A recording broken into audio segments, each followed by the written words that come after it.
በሰማይና በምድር ያሉ ፍጥረታት ሁሉ ቢያመሰግኗት የማይጠግቡ የቅዱሳን መመኪያ የንጹሃን እናት የሆነችው እመቤታችን ቅድስት ድንግል ማርያም በታሪክ ውስጥ በታላላቅ አባቶች በመላእክትና በነገስታት አንደበት እንዴት ተገለጸች?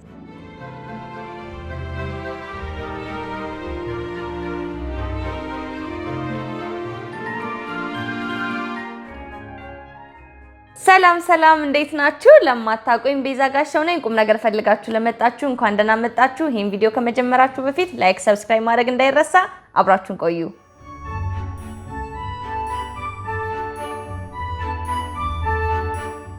ዛሬ በዚህ ቪዲዮ ዓለምን ያስደነቀና ለትውልድ የተረፉትን የእመቤታችን የቅድስት ድንግል ማርያምን ድንቅ ምስጋናዎች እና የባለቤቶቻቸውን ድንቅ ታሪክ ይዘንላችሁ ቀርበናል። እስከ መጨረሻው ከቆያችሁ ታተርፉበታላችሁ። አብራችሁን ቆዩ።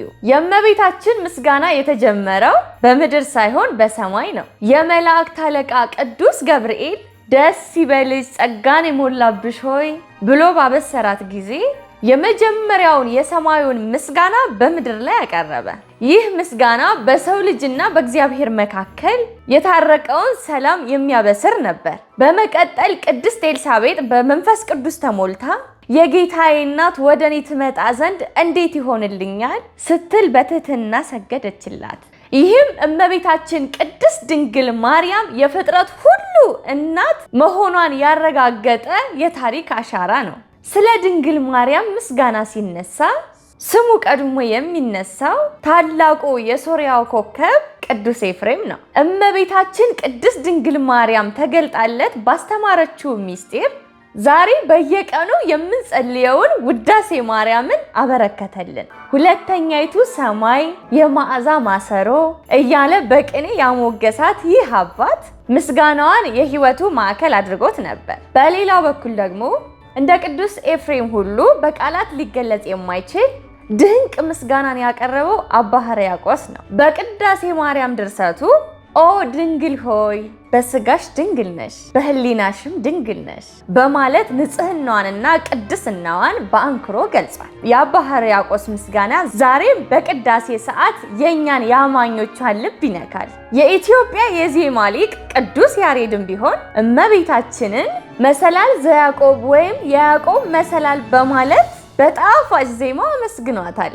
እርሷን ሰማይና ምድር የተገናኙበት ድልድይ አድርጎ ተመልክቷታል።